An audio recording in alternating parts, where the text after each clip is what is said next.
하겠습니다. 서로 뒤에서 인사해 주실까요?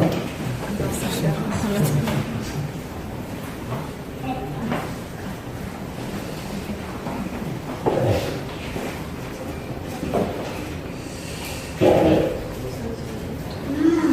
말씀 함께 나누도록 하겠습니다. 한 사람이 예수를 믿고 나면 가장 두드러지고 변화되는 것이 도덕적인 감각, 또 양심이 짊어지는 무게가 이전과는 달라진 것이 아닌가 싶습니다. 이전까지는 아무 거리낌도 없이 행했다는 것이 이제는 마음에 걸리기도 하고, 또 이전에는 별 관심이 없어서 안 했다는 일들도 괜히 족쇄처럼 다가오기도 하죠. 그 중에 어떤 것들은 그리스도인으로서 자기 정체성을 드러내는 굉장히 중요한 내용이기도 하고, 또 다른 것들은 그렇지 않는 것들도 되게 많습니다. 그런데 많은 성도들이 비본질적인 문제를 두고 목숨을 걸 정도로, 목숨이 왔다 갔다 할 정도로 호흡하는 경우가 많죠. 신앙의 경직성 때문인지는 몰라도 특별히 한국 교회에서는 더 그런 것 같아요. 기독교 신앙과 문화에서 용납이 안 되는 일들을 모자르듯이 잘르고 또 결단해서 끊을 건 끊고 잘라낼 건 잘라내는 그런 사람이 신앙의 승리자라는 인식도 강하죠. 그래서 이전에는 안 그랬었는데 신앙을 갖고 보니까 내 사고, 내 의식, 내 삶이 굉장히 이전과는 다른 모습으로 단절된 형태로, 또 경직된 형태로, 굉장히 비탄력적인 형태로 그렇게 변해가는 그런 일들이 꽤 많이 있죠. 흔히 얘기할 때 꼴통이라고 불리는 그런 형태로 이렇게 자꾸 변해간다는 것이죠. 그럴 법도 해요. 기독교는 그 본질에 있어서 대단히 배타적인 성격을 지니고 있기 때문이죠. 예수 그리스도 외에 다른 어느 곳에도 구원도, 진리도, 생명도, 의로움도 없죠. 적어도 이런 사람들을 타협하거나 후퇴할 여지는 결코 없는 거죠. 왜냐하면 그리스도의 복음이 바로 구원의 진리이기 때문입니다. 다른 데서는 구원을 얻을 만한 여지, 또 그런 내용이 전혀 없습니다. 그 가능성도 전혀 없죠. 그러나 자칫 잘못하면 기독교 신앙의 옳음, 또 참된 발음 때문에 그 내용이 빈약해질 가능성들이 상당히 크고, 실제로 한국 교회가 거기에 집착한 나머지 많은 것들을 담아내지 못했어요. 예를 들면 자살이나 이혼, 낙태, 동성애, 인간 독재 등 이런 민감한 사회적인 이슈들에 대해서 흔쾌하고 그리고 포괄성 있는 답을 내놓지 못하고 사회에다가 그저 소리만 질렀던 거죠. 잘 기억하시죠? 다 동의하시죠? 그냥 소리만 질러댔다는 거. 그러니까 모든 사람들이 그럴 법하다, 그럴 듯하다라는 그러한 흔쾌히 받아들일 만한 그런 내용들을 담아내지 못했다는 거죠. 그러니까 최근 쟁점이 되고 있는 페미니즘 같은 경우도 교회가 어떻게 바라보고 또 어떻게 수용해야 될지를 잘 말하지 못하고 있죠. 그러다 보니까 각 교회의 지도자들이 각기 자기 소견에 오른 대로, 특별히 경직된 신앙의 잣대로 자신은 열심이라고 하는 그런 이름으로 재단해 버리다 보니까 여기저기에서 시험이 들어서 호족된다거나 아예 교회를 떠나버리는 이들도 생기고 있죠. 오늘 본문은 바로 그런 기독교 신앙의 본질을 바로 세우고 더욱 풍성하게 하려면 이 부분을 정확히 하라고 그렇게 성경은 가르치죠. 성경은 진리의 원천이신 하나님의 말씀이에요. 따라서 모든 그리스도인은 이 말씀 안에서 옳고 그름을 판별해야 된다는 거죠. 그런 변함없는 사실이에요. 그러나 옳고 그름을 따라서 모든 성도들을 재단하고 그 기준에 들지 못한 사람들을 질책하는 것, 그들을 배척하는 것, 그들을 일어서지 못하도록 하는 것, 이게 옳은가 합당한가 하는 문제는 또 다른 거죠. 지난 시간에 말씀드린 바와 같이 한 사람이 기독교 신앙에 처음 들어올 때는 아주 기초적인 진리, 즉 예수를 믿으면 구원 얻는다, 예수가 내 죄를 위해서 십자가에 죽으셨단다. 뭐 이런 정도만 가지고 있잖아요. 혹은 그런 것도 잘 안 믿기고 단지 마누라 목살에 번익에서 교회에 왔다. 막상 들어와 보니까 뭐 마음도 편하고 집에서도 마누라가 이전보다는 더 잘 해주는 것 같더라. 이렇게 해서 기독교 신앙에 들어왔을 수도 있다는 거죠. 그래서 이런 어떤 의미에서 볼 때 내 신앙 자체가 의문스럽고 대단히 약한 어린 신자들이 교회 안에는 섞여 있다는 것을 우리는 다 인식하고 있어요. 그리고 인정해야 된다는 거예요. 인정해야 된다. 받아들여져야 된다는 것이죠. 그는 아직 출발선상에서 신앙에 서 있기 때문에 신앙의 내용들이 굉장히 흐릿할 수 있다는 것, 아직 정리정돈이 안 되어 있을 수 있다는 것을 이해하는 거죠. 처음에는 그 믿음으로 시작해서, 그런 믿음으로 시작해서 다음에는 더 높고 더 깊은 신앙 가운데로 들어가는 거지. 시작한 단계에서 모든 것들을 다 준비하고 다 정리한 상태에서 출발하는 일은 없는 거죠. 지금은 덜 하는 것 같은데 과거에 예수를 믿어라 뭐 그렇게 얘기를 하면 술 끊고 담배 끊고 이런 말부터 나오잖아요. 그러니까 주변을 정리하고 어느 정도 갖추어진 다음에 나오겠다는 건데 그건 사실은 대부분 핑계일 뿐이고 실제로는 조금 더 다급해지면 두 손 들고 한국하고 나오는 거 훨씬 더 많죠. 하여튼 한 성도가 그리스도인으로서 마땅히 성장과 성숙의 과정들을 성실하게 밟아야 함에도 불구하고 이를 게을리해서 야단을 맞거나 매를 맞는 것과 여러 가지 잘못한 것과 부족한 것에도 교회에 나와서 신앙생활을 시작을 해보려고 하는 것, 이렇게 해보려고 하는 것은 서로 구분이 돼야 돼요. 한국교회 성도들은 이런 부분들에 대한 이해력과 공존력과 포용력이 굉장히 많이 부족하죠. 왜냐하면 그들은 옳고 그름에 대단히 많이 집착되어 있기 때문에 그래요. 그러나 한 사람의 신앙은 가르마 단계로부터 차츰 자라고 깊어지죠. 더구나 이 모든 과정들은 하나님 주도로 이끌어 가지는 거죠. 그리고 결국은 승리와 영광으로 우리는 완성된다는 사실을 성경에서는 거듭 확인해 주고 있거든요. 그러니까 하나님은 근본적으로 그 자녀들이 사랑과 자비하심으로 또 온유하심과 넉넉하심으로 그 자녀들을 바라보시고 다루고 가시기 때문에 그를 믿는 우리도 동일한 같은 시선으로 믿음에 연약한 이들을 바라보아야 한다는 거죠. 우리의 생활 속에서 만나는 사람이 안 믿는 사람이든지 믿는 사람이든지 상관없이 우리는 그들의 잘못하는 것과 그리고 연약한 부분들을 심판하고 정죄하려는 그런 마음을 가져서는 안 된다고 성경은 가르쳐요. 우리 성도들에게 요구하는 신앙생활의 가장 중요한 가르침, 기본적인 가르침은 하나님의 마음을 닮으라는 거예요. 하나님의 마음을 닮으라. 그러니까 그것은 친절하고 온화한 행실이고 사랑과 인내와 여유가 넘치는 마음이에요. 이런 성품과 행실들은 하나님이 어떤 분인지를 올바로 이해하고 그분이 크게는 인류와 역사 그리고 작게는 한 사람과 그의 인생에 무엇을 이루려고 하는지를 알고 또한 신뢰하지 않으면 불가능하죠.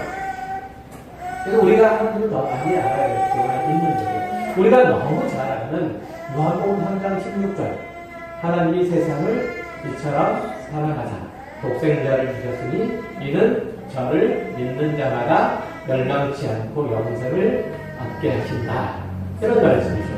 이건 많은 사람들이 잘 암송하고 있고 복음 중에 복음으로 받아들이고 있어요. 그러나 이 말씀 속에 있는 것이 있는 그 하나님의 마음을 간과하는 경우가 굉장히 많아요. 예수를 믿으면 천국 가고 믿지 않으면 지옥 간다. 이건 맞는 말이에요. 그러니까 이것을 가지고 그렇게 설명하면 뭐 그럴 수도 있어요. 그렇지만 여기서 아울러 오해의 소지도 있는 거죠. 믿지 않는 자는 그 벌로 지옥을 가는 게 결코 아니라는 거. 이해하세요? 믿지 않는 자는 그 벌로 지옥 가는 게 결코 아니라는 거죠. 그러니까 하나님께서는 예수 그리스도를 보내시고 우리가 그를 믿는지 안 믿는지 시험하시고 믿는 자는 천국에 보낸, 그리고 안 믿는 자를 지옥에 보낼 근거를 마련하신 것이 아니에요. 예수께서 이 땅에 오신 것은 우리를 구원하시기 위한 하나님의 절대적인 사랑의 결과일 뿐, 시험을 통과해서 거기에 합격한 사람을 뽑기 위한 과정은 결코 아닌 거죠. 우리는 원래 다 하나님의 진노와 심판 아래 있었고 그냥 내버려두면 모두 지옥불에 던져질 자였다는 사실이에요. 그러니까 하나님은 이런 우리를 구원하시려고 독생자를 보내셨다는 거예요. 심판에서 믿는 자와 안 믿는 자를 구분하고 안 믿는 자를 지옥불에 보낼 근거를 마련하기 위해서 우리를 예수 그리스도를 이 땅 가운데 보내신 게 결코 아니라는 거죠. 하나님은 우리를 구원하시려고 독생자를 보내셨어요. 마치 거대한 쓰나미가 와서 사람들을 다 쓸어가는데 떠내려가는 사람에게 하나님께서 밧줄을 던져서 잡으면 구원하고 안 잡으면 그냥 두시는 게 아니라는 얘기죠. 안 잡으면 그 밧줄을 그 밧줄로 우리를 묶어서 꺼내신 것이 바로 예수 그리스도의 십자가라고 그렇게 표현하고 있죠. 그러니까 우리가 아직 죄인 되었을 때 그리스도께서 우리를 위해서 죽으신 거, 그거는 하나님께서 우리를 얼마나 사랑하시는지를 단적으로 보여주는 예라고 성경은 말해요. 우리의 반응이나 결단이 구원을 만들어내지 않았다는 것. 여러분이 이 자리에 나와서 예수를 믿게 된 것 안에는 여러분의 용단이 있었다거나 아니면은 여러분의 힘 있는 어떤 결정이 있었다거나 아니면은 예수 그리스도에 대한 선행적인 지식이 있어서 여러분들이 예수를 믿게 되지 않았다는 얘기예요. 그러니까 오직 우리를 불쌍히 여기신 하나님의 긍휼이 우리를 구원해 내신 거죠. 우리에게 구원이라고 하는 이상한 물건들을 내놓고 그것을 줬나 안 줬나, 그걸 받나 안 받나 보고 계신 것이 아니에요. 바로 그 다음 구절에 요한복음 3장 17절에 보면 하나님이 그 아들을 세상에 보내신 것은 세상을 심판하려 하심이 아니요 세상을 심판하려 하심이 아니요 그로 말미암아 세상을 구원받게 하려 하심이라, 이렇게 얘기하잖아요. 세상을 심판하시기 위해서 그 근거를 마련하시기 위해서 예수를 보내신 것이 아니고 예수를 보내신 목적이 뭐라고요? 세상을 구원하시기 위해. 어떻게 하면 세상이 구원을 받을 수 있을까? 당신께서 내놓을 수 있는 모든 것들을 다 내놓으심이 뭐예요? 예수 그리스도예요. 그러니까 하나님께서 예수 그리스도를 보내시는 것은 우리를 사랑하신 결과고 우리의 편을 드시고 우리를 긍휼히 여기사 내리신 손길일 뿐인 거죠. 그러니까 하나님은 우리의 모든 마음과 생활들을 속속들이 다 아시고 그럼에도 불구하고 우리를 사랑하세요. 그렇죠? 우리를 긍휼히 여기시고 또 우리를 위하시는 분이시죠. 이 하나님의 마음을 결코 잊어서는 안 되죠. 마태복음 10절에 이렇게 말씀하세요. 이하에 보면 예수께서 마태의 집에 앉아 음식을 잡수실 때에 많은 세리와 죄인들이 와서 예수와 그의 제자들과 함께 앉았더니 바리새인들이 보고 그의 제자들에게 이르되 어찌하여 너희 선생은 세리와 죄인들과 함께 잡수시느냐. 예수께서 들으시고 이르시되 건강한 자에게는 의사가 쓸데없고 병든 자에게라야 쓸데있느니라. 너희는 가서 내가 긍휼을 원하고 제사를 원하지 아니하노라 하는 뜻이 무엇인지 배우라. 나는 의인을 부르러 온 것이 아니요 죄인을 부르러 왔노라. 주님 근처에는 늘 병자들과 죄인들과 무식한 자들과 가난한 자들이 들끓었어요. 예수님께서 그들을 외면하지 않으셨을 뿐만 아니라 그들의 요구를 낱낱이 다 들어주셨기 때문일 거예요. 아마도 다른 곳에서는 받지 못했던 사람 대접을 받았기 때문이 아닐까라고 생각을 해요.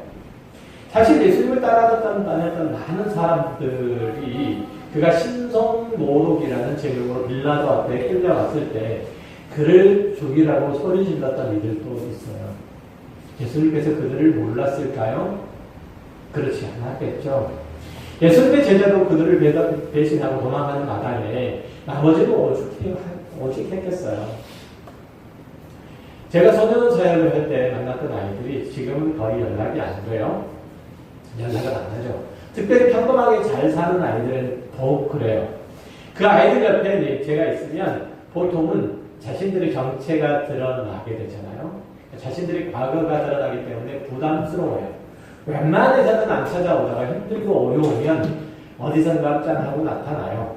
또 어떻게 알았는지 찾아요. 가끔은 목회 사역에 무슨 결과가 있는가 주변에 살펴보면 아무것도 보이지 않아서 당혹할 때가 있어요. 그럴 때가 있어요. 그럴 때 제가 자주 생각하는 말씀이 이건 거죠. 건강한 자에게는 의견이 쓸데없고 라는 말씀인데, 예수님의 제자들도 자기 살자고 다 도망가고 말았는데 나 같은 자에게 다한 일이 있어도 할 말이 없겠구나라는 생각이 들게 되죠. 그러니까 제가 그들에게 있는 이유는 그들이 병들고 약하기 때문에, 그들이 무언가가 필요하기 때문에 내 옆에 그들이 있다는 사실을 인정을 해야 되고, 그것을 기쁘게 여기지 않으면 불가능한 거죠. 그들을 옆에 둔다는 것, 또 그들을 위해서 기도한다는 것, 염려하고 걱정스러워한다는 건 그거 불가능해요.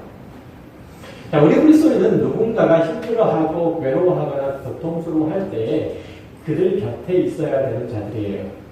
그러다 우리는 그렇게 하기보다는 내 필요에 따라서 누구를 찾거나 아니면 나를 드러내고 과시하고 증명하고 또 그러려고 누군가를 소환하죠.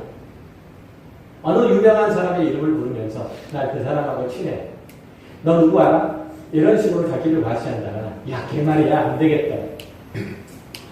내가 걔 정말 어려울 때 많이 도와줬는데 이제 좀 성공했다고 안면 몰수하는 거 있지. 그거 참 인격이 참 그래. 이런 말 많이 들었을 거예요.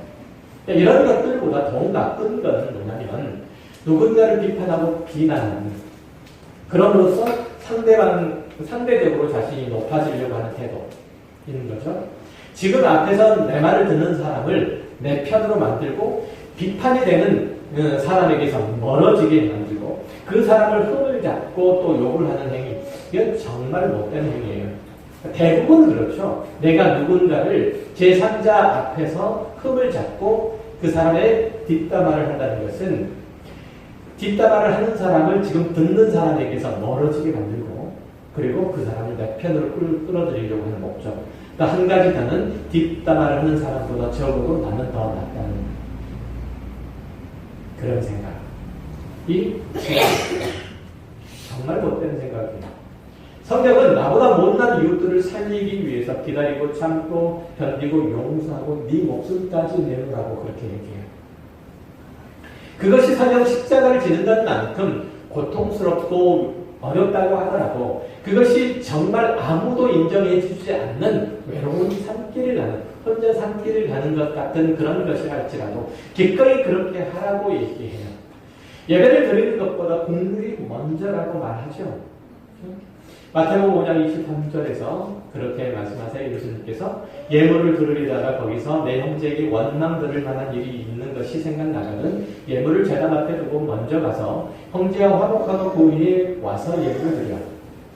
이 말씀은 형제와 화목함이 하나님께 예배를 드리는 것만큼 중요하다는 그런 교훈이겠지만, 한 걸음 더 나아가면 신앙 공동체 안에 형제 자매의 형편을 살피고 연약한 것들을 돌보고 부족한 것들을 채워주는 것, 그것이 겉으로 드러나는 것뿐 아니라 그 마음까지도 해나가는 그런 말씀이고, 그것이야말로 우리의 예배의 재료가 된다고 얘기를 해요.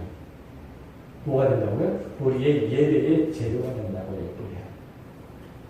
나는 나 할 도리 다 했다. 나는 잘못한 게 없다. 이게 신앙의 올바른 태도가 아니라는 거죠. 여러분이 있음으로 인해서 다른 사람이 위로를 받고 힘을 얻고 어렸던 마음이 녹아내려야 되는 거예요. 여기 모여있던 사람들이 크고 작은 신앙의 수준과 형편들 속에서 모였으면 모이는 교제들을 통해서 밖에서 상처 입고 상한 마음들을 딱딱하게 굳어졌던 마음들이 풀려나가는 일들이 여기서 있어야 되는 거예요. 그래야 교회에 올람이 생기잖아요. 그래야 교회가 사랑이 넘치고 따뜻하게 있는 곳, 보금자리와 같은 곳이라고 느껴질 거 아니에요. 근데 그게 있지 않으면 내가 있다는 것 꼭 있고 내가 다른 사람들과 함께 섞여서 그들의 얘기를 들어주지 않으면 도대체 교회에 와서 무엇을 듣고 무엇을 얻어가고 무엇을 체험하고 무엇을 배워갈까?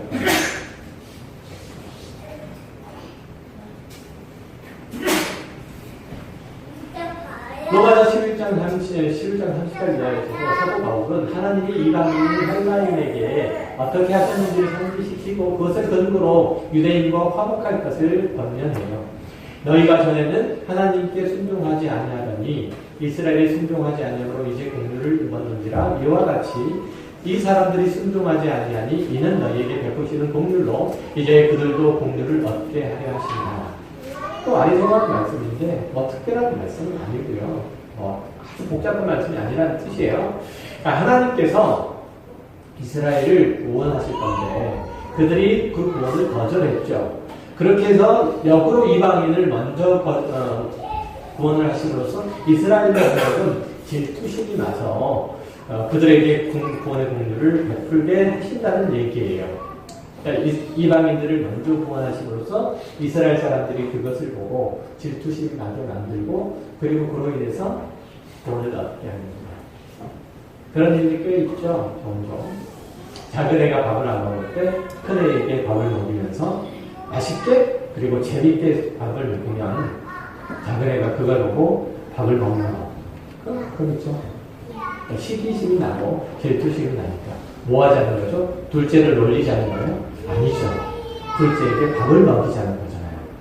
이게 부모의 마음. 그러니까 하나님께서 그 계획하심과 일하심에 있어서 실패하시거나 변경하심이 없죠. 하나님께서는 그 뜻을 이루시는 일들에 그 능력이 부족하지 아니하시고 그 계획하신 바에 처음부터 처음부터 완전해서 절대 변경하지는 않으세요. 하나님은 그 지혜와 능력이 무한하시며 그의 성품의 거룩하심과 성실하심과 의로우심으로 우리를 구원하시죠.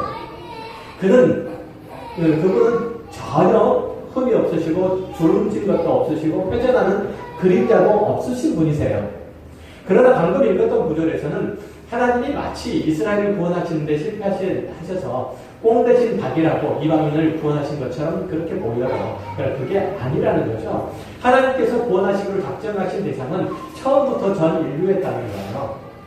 그 계획을 성취하기 위해서 믿음으로 아브라함을 부르셨고 그를 복의 근원으로 삼으셨어요. 그러니까 아브라함 아래에 있는 모든 이들은 그 때문에 복을 받도록 부르심을 받는 거죠. 하나님께서는 모든 족속을 구원하기 위한 중재자로 그렇게 아브라함을 부르셨다는 거죠. 마찬가지로 이스라엘은 제사장 국가로서 부름을 받는 거예요. 이스라엘은 하나님의 선택된 백성으로 부르는 것이 아니고 그들을 먼저 부르셨다는 거죠. 이를테면 말씀드렸던 것처럼 예를 들었던 것처럼 하나님께서 거대한 쓰나미에 쓸려가는 인류를 구원하기 위해서 구명 로프를 던져서 먼저 이스라엘 건져내셨어요. 그리고 뒤에 있는 사람들은 이스라엘 구조받는 모습을 보고 따라하도록 했던 거죠. 그런데 이스라엘 그 구명 로프를 잡는 것을 거절했고 한 거죠. 그러니까 이스라엘 백성들이 제사장직을 수행하는 데 실패했을 뿐만 아니라 하나님의 백성으로서 갖춰야 할 신앙 자체를 잃어버린 거예요. 그러면 나머지 이방인들은 어떻게 구원을 받는가의 문제가 나오는 거잖아요. 하나님께서 던져주신 구명로트가 단단하고 그걸 붙잡으면 살아난 사람의 법과 생명의 풍성함을 이스라엘 백성들이 나타내 보여줘야 되는데 그렇게 할 수가 없게 되잖아요. 그렇죠? 우리는 당혹스럽잖아요. 그래서 둘째 아이에게 밥을 먹이려고 첫째 아이에게 먼저 밥을 먹이는데 밥을 안 먹어요. 첫째도. 그럼 골치 아프잖아요. 그렇게 되는 거죠. 그래서 하나님께서 어떻게 하셨냐면 그렇게 해서 하나님께서 직접 그 쓰나미 속에 뛰어드셔서 우리를 안전한 곳으로 묶어가지고 밀어넣으셨다는 거예요. 그러니까 우리에게 직접 로프를 잡으라고 설득하거나 윽박지르지 않고 혹은 우리를 포기하지 않으시고 직접 홍수 가운데로 뛰어드셔서 붙잡아내셨다는 거예요. 그게 예수 그리스도의 오심이에요. 하나님께서 그토록 그 은혜와 공유를 풍성하시다면 원래 작정하셨던 이스라엘을 구원하시기를 왜 포기하셨겠어요? 그들을 왜 배려하셨겠어요? 절대 그럴 리가 없다는 것이 하나님께서 우리들에게 제시하시는 우리의 구원의 근거예요. 이스라엘이 실패했다면 이방인도 당연히 실패해야 되는데 그러나 하나님께서는 이방인들을 구원하시고 바로 그 은혜로 이스라엘도 구원하실 거라고 외치신 거죠. 그래서 로마서 11장 33절에서 깊도다 하나님의 지혜와 지식에 풍성하며 그의 판단을 헤아리지 못할 것이며 그의 길을 찾지 못할 것이로다 하고 탄성을 지르는 거죠. 사도 바울이. 그분의 판단을 헤아리지 못한다는 것은 갈피를 잡을 수 없다는 뜻이에요. 그분의 판단 자체를. 하나님은 논리도 없고 일관성도 없다는 뜻이에요. 왜냐하면 하나님은 모든 것을 당신의 뜻대로 하시는 분이기 때문에 그래요. 하나님은 이론이나 법칙이나 관성 이런 것들에 매이시는 분이 아니세요. 우리가 감히 그분의 판단을 헤아리지 못할 것이고 그분의 길을 찾지 못할 거예요. 그분이 어떻게 하실지 우리는 아무도 알 수 없어요. 그러나 분명한 것은 하나님께서 그 자비하심과 긍휼하심과 의로우심으로 우리를 구원하시고 또한 우리 편에 항상 선이시고 우리를 언제나 당신의 선하신 길로 인도하신다는 사실만큼은 사실이에요. 그건 변할 수 없는 거예요. 우리가 납득할 수 없잖아요. 지금 이 자리에 앉아있다는 사실 자체를 납득할 수 없는 거예요. 내가 왜 이 자리에 앉아있는지. 그러나 우리는 이 자리에 앉아있어요. 또 하나님의 은혜를 바라고 있어요. 그럼에도 불구하고 내가 한 주간 동안 살아가면서 그렇게 쉽게 그렇게 편안하게 하나님의 은혜를 쏟아버리고 그렇게 무시하고 살았는데 그리고 이제 주말에 대해서 겨우겨우 정신을 차려서 하나님 앞에 나와왔는데 그럼에도 불구하고 하나님의 긍휼을 자비를 은혜를 구하는데 하나님께서는 여전히 이 자리 가운데 오시는 여러분을 환영하시고 기뻐하시고 예비하시는 은혜를 부어주신단 말이죠. 그렇게 볼 때 그 모든 것들이 어찌 보면 우리가 하나님께 대하여 볼 때는 그 모든 것들이 무경하고 무원칙적이고 비상식적이라고 볼 수 있어요. 그럴 수 있죠. 물에 빠진 아이가 아이를 구하는데 아버지가 상식을 따질 수 있어요. 원칙을 따질 수 있습니까?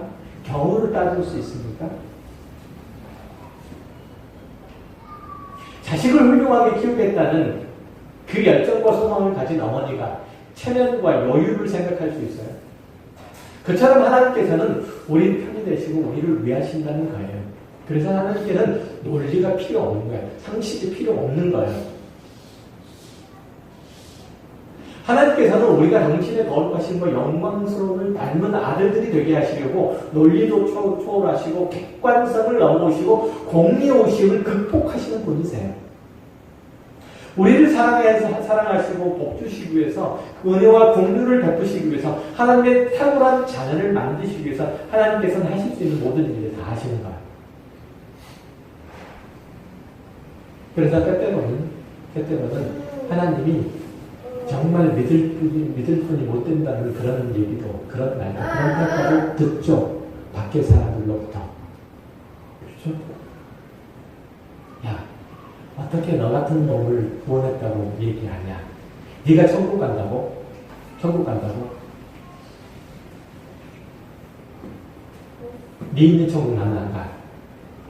이런 얘기를 하나님께서 듣는다 할지라도 그런 나를 위해서 예수님께서는 십자가를 지기, 예수님 그 아들 예수 그리스도가 하여 십자가를 지게 하셨다는 게 하나님의 마음이라는 거죠.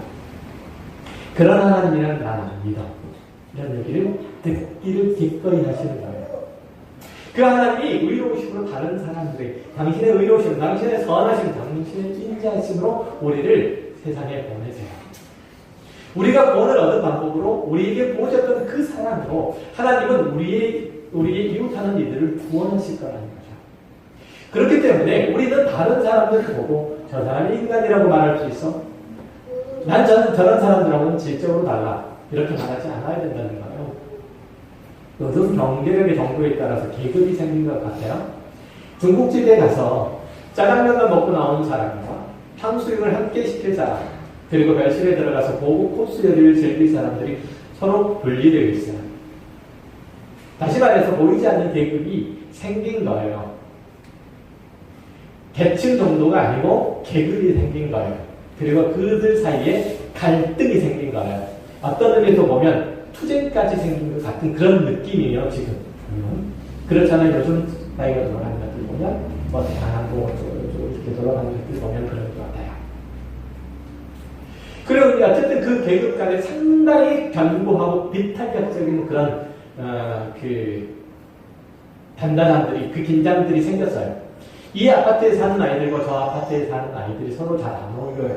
임대 아파트에 산다, 평수가 작은 아파트에 산다고 자신들의 교회에 안 끼워줘요. 한 교회에서도 그래요. 서울의 한 대형교회에서는 구역예배나 소그룹 모임을 할 때 서로 생활 수준이 비슷한 사람끼리 모으는데요. 난 저 사람과 함께 구역예배를 할 바에는 차라리 교회에 안 나오겠다. 나는 이런 사람들하고 내가 이런 사람들과 어떻게 함께 소그룹 모임을 할 수 있는가. 수준 차이가 나는데. 이렇게 항의하는 사람들 때문에 연말에 고일이 조직을 편성하는 행정 직원들이 굉장히 골치라고 얘기를 해요. 이건 교회라고 보기가 힘들죠. 교회가 아니에요. 다른 거. 신앙의 면에서도 그렇죠. 누구는 새벽 기도를 해야 된다고 하고 다른 이들은 철야 기도를 해야 된다고 해요. 누구는 성경의 1년에 3독 이상은 해야 된다고 하죠. 누구는 전도를 많이 해야 된다고 하고. 그렇게 생각하면 그렇게 하면 되는 거죠. 그러나 자기 기준으로 다른 사람들을 평가하거나 재단하거나 심판해서는 안 된다는 거예요. 어떻게 장로가 돼서 새벽 기도를 안 나올 수가 있어? 여기 계시는 장로님 다 그래요. 어떻게 권사가 돼도 철야 기도를 안 나올 수 있어? 우리 교회는 당연히 철야 기도가 없어요. 전도사님은 면제. 이러면 안 돼요. 기도를 열심히 하고 매일 성경을 묵상하는 일들은 그야말로 훌륭한 일들이죠.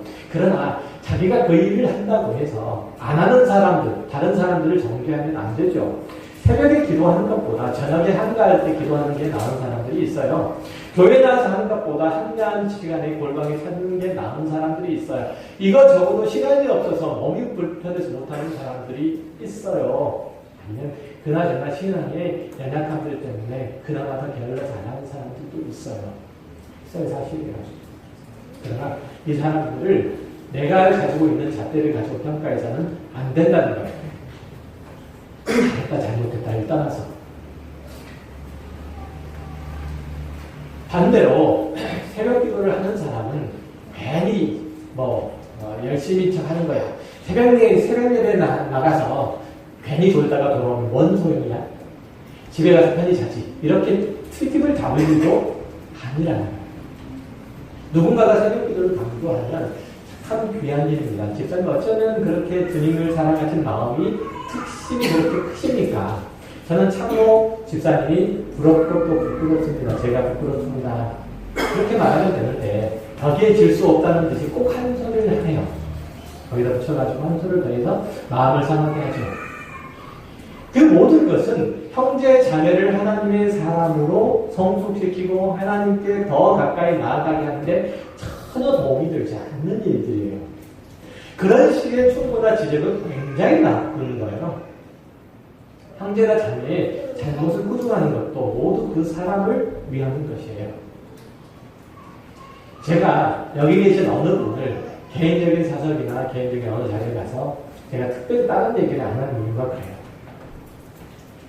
제가 다른 전설을 하시는 거 보셨나요? 그렇지 않죠. 그건 여러분의 눈치를 봐서 그러는 게 아니에요. 하나님께서 계시기 때문에 그래요. 하나님의 절대 주권을 인정하시기 때문에 그래요. 하나님의 선하신 손길이 여러분 가운데도 임한다는 것을 제가 알기 때문에 그래요. 저는 속이 천불나 죽겠어요. 뒤에 나와 있는 저기 있는 애들 보면 정말 진짜 천불나 죽을 것 같아요. 그러나 견디는 거예요. 견디는 거. 주님께서도 견뎠는데 안타까운 마음이 생기면 그 나무라야 할 일인지 기다려야 하는 일들인지 적극적으로 도와줘야 하는 일들인지 분별해야 되는 거죠. 어떻게 하면 그가 좀 더 나은 신앙으로 전진할 수 있을까 생각하는 마음으로 바라보고 하나님께 지혜를 구해야 해요. 누가복음 10장에는 이런 상황에 대한 예수님의 직접적인 가르침이 있죠. 어떤 율법자가 예수님께 와가지고 어떻게 하면 구원을 얻을 수 있는지 묻죠. 그래서 예수님께서 율법을 요약해요. 하나님을 사랑하고 이웃을 사랑하라. 율법서로 고민이 생긴 거예요. 그러면 어디까지가 내 이웃일까요? 내가 이웃에게 어떻게까지 하는 것이 그를 사랑하는 걸까요? 그러자 주님께서 그 유명한 선한 사마리아인의 비유를 베풀어 주시죠. 어떤 사람이 강도를 만나서 가만 죽게 됐는데 제사장이 그리고 레위인이 그 곁을 지나가는데 그 재난당한 그를 외면했다. 그러나 유대인들이 경계하는 사마리아 사람이 그를 구해줬다. 예수님께서 이 율법사에게 물어요. 네 생각에는 이 세 사람 중에서 누가 강도 만난 자의 이웃이 될 것 같으냐? 이 율법사가 대답하죠. 자비를 베푼 자입니다. 예수님께서 그렇게 얘기를 해요. 가서 너도 이와 같이 하라. 예수님께서 말씀하시기를 가서 너도 이와 같이 해라. 이게 예수님의 답변이에요. 이 율법사는 자신의 신앙과 구원을 위해서 어디까지가 자기의 책임이고 저기까지가 자기의 한계인지를 물어요. 그러자 예수님께서는 강도 만난 사람이 볼 때는 누가 참된 이웃이겠는가라고 얘기하는 거죠. 전혀 다른 시각인 거죠. 이 율법사의 질문은 자기가 어디까지 하면 되겠느냐고 묻지만 예수님의 마음은 사랑이나 구제는 그 받는 사람의 입장에서 생각하고 서 있어야 된다는 거예요. 그렇게 하셔야 돼요. 그렇게 안 되면 원통한 마음이라도 가지셔야 돼요. 그렇게 안 되면 기도라도 하셔야 돼요. 그렇게 하게 해달라고. 이웃을 사랑하는 것은 나누어주는 사람의 편이 아니고 나눔을 받는 편에서 판단하고 평가하고 결정할 문제라는 거죠. 그래서 오히려 나누어주는 사람이 받는 사람의 눈치를 보고 그리고 헤아려야 된다는 거예요. 네 맘대로 해서 안 되고. 그런데 우리가 살아가는 방식은 항상 그래요. 자기 만족, 자기 방식이에요. 나는 이 정도로 너그러운 사람이야. 나는 이 정도로 사랑과 구제와 희생과 헌신을 할 수 있는 사람이야. 이걸 자랑하고 드러내기 위해서 하는 경우가 굉장히 많죠. 그래서 그것을 받는 사람들은 마음에 큰 상처를 받는다거나 거의 얼굴을 들을 수 없을 정도로 창피를 당하는 경우가 굉장히 많아요. 제가 그런 예를 들었는지 모르겠지만 저희 학교 다닐 때 불우이웃돕기 성금을 하곤 했는데 대부분의 학급에 어려운 친구들을 돕는 일들이었어요. 그런데 누구누구 성금 돕기 500원씩 내일 아침까지 학교에 가고 있어. 누구에게 낼까? 그냥 학급 게시판에서 하기도 해요. 그때부터 그 아이는 친구가 아니고 불우이웃이에요. 혹시 그런 거 경험해 본 적 있으세요? 저는 학교 다닐 때 가끔 그런 것들을 가끔에 아주 자주 했던 것 같아요. 참된 신앙은 언제나 자신을 감추고 상대방을 드러내는 일들로 나타난대요. 남이 잘못한 것들을 파고들어서 그것을 정확하게 비판하고 정답을 써내놓고 정답을 제시해주는 이게 우리의 신앙을 가름하지 않는다고 얘기해요. 마태를 찾아온 예수 그리스도께서 그 바로 모범을 보여주시죠. 예수님께서는 세리와 죄인과 함께 식사하신 후에 병든 자를 찾아가시고 그래서 그를 돌이키시는 그 기다림과 따뜻함을 나누어 주세요. 다 큰 성인에게 이렇게 하면 어떻게 하겠느냐 이렇게 비난해서는 안 된다는 거죠. 할 말이 있으면 묵묵히 나서기를 바라고 그리고 이렇게 해줬으면 좋겠다고 생각하시면 그 일들을 여러분들이 하시면 돼요. 다른 누군가에게 아쉬운 마음이 들거든 그것을 묵묵히 자신이 내가 채워주시면 돼요. 우리 교회 성도들이 이것이 부족하다고 느끼면 하나님께서 그것을 나에게 하라고 그것을 볼 수 있는 눈을 주셨다고 생각하시면 돼요. 그런 마음을 주셨다고 생각하시면 돼요. 그리고 그 명령에 순종하셔야 돼요. 너는 이것이 모자라. 그러면 내가 그 사람에게 가서 그걸 채워주세요. 나에게 그걸 보여주셨다는 얘기는 그것을 비판하고 나무라라고 그것을 보여주기 붙인 것이 아니고 네가 가서 그 사람이 그 모자란 걸 채워줘. 라고 주님께서 보여주신 거예요. 비난하라고 채워준 게 아니고. 바른 말을 하고 정답을 아는 사람으로서가 아니고 기다리는 자, 따뜻한 마음이 있는 자, 이웃을 위해서 기꺼이 자신의 십자가를 지는 자를 성경이 원한다는 거죠. 이것이 하나님을 향한 신앙이고 자신의 믿음의 표현이에요. 같은 교회를 다니시면서도 성도들끼리 친하지 못하고 가깝지 않으면 그건 교회의 본질을 상실한 거예요. 교회의 본질을 상실한 거예요. 섞이지 않고 교류하지 않고 각각 숨어있고 두려워하고 외로워하고 불평과 불만을 쏟아낸다면 교회를 진정으로 사랑하는 사람이 아니죠. 진정으로 사랑하는 사람이 아니에요. 제가 안타깝게 여기는 거 제가 굉장히 마음에 큰 짐과 부담을 가지고 기도하는 내용이 바로 그런 내용이에요. 그런 내용이에요. 교회는 자기를 열어놓고 서로에 대해서 용서하고 기다리고 이해해 주는 것. 내가 부족하지만 부족한 그대로 나를 열어두는 것. 교회예요, 교회. 제가 언제 여러분 앞에서 저 자신을 포장하는 거 보셨습니까? 저는 적어도 그건 안 해요. 그건 자부할 수 있어요. 그런 짓은 안 해요. 있는 그대로 보여드려요. 그러니까 내 신앙의 정도고 내가 신앙을 하나님 앞에 가는 그 과정이 한 부분이기 때문에 그래요. 그리고 앞으로 5년 후, 10년 후의 나의 모습이 나의 신앙이 어떻게 진행되어 나가는지, 성장해 가는지, 성숙해 가는지 여러분 보시라고요. 보시라고요. 하나님께서 어떻게 나를 이끌어 가시는지 보시라고요. 안 그러면 볼 수 없잖아요. 그래서 보시라고요. 집에서도 역시 마찬가지예요. 제 신앙의 정도만큼 해요. 어쨌든 교회가 바로 그런 곳이죠. 그래서 하나님께서 우리를 사랑하시고 구원하시고 여기까지 인도하시고 여러분이 본받기도 원하신 그 마음이 바로 교회 안에 내가 나를 내려놓는 것, 열어놓는 것. 이것이 성도들만 소유한 감사와 기쁨과 찬송이죠. 부디 사소한 일들에 티격태격 하고 마음 상하고 그것들로 인해서 편을 가르고 하지 마세요. 그것들 때문에 시험이 들거나 사랑해야 될 형제를 미워한다거나 아니면 관심을 뚝 끊어버리는 일들이 생기지 않았으면 좋겠어요. 가까운 교회는 여러분이세요. 가까운 교회 다시 말씀드려요. 가까운 교회는 여러분이세요. 하나님께서 여러분을 가까운 교회에서 떼서 다른 교회로 옮겨놓지 않는 한 그때까지는 여러분이 가까운 교회이세요. 그거 명심하세요. 이 분명한 사실에 여러분의 신앙을 꼭 붙들어 내세요. 그리고 이 교회를 위해서 주님 같은 헌신과 사랑과 헌신과 나눔이 있길 바랍니다. 우리 교회 공동체를 위해서 그렇게 예수 그리스도께서 가신 길들을 뒤따라가는 저와 여러분의 넉넉하고 포용력 있는 삶이 되시길 주의 이름으로 축원합니다. 기도하겠습니다. 하나님 아버지 감사합니다.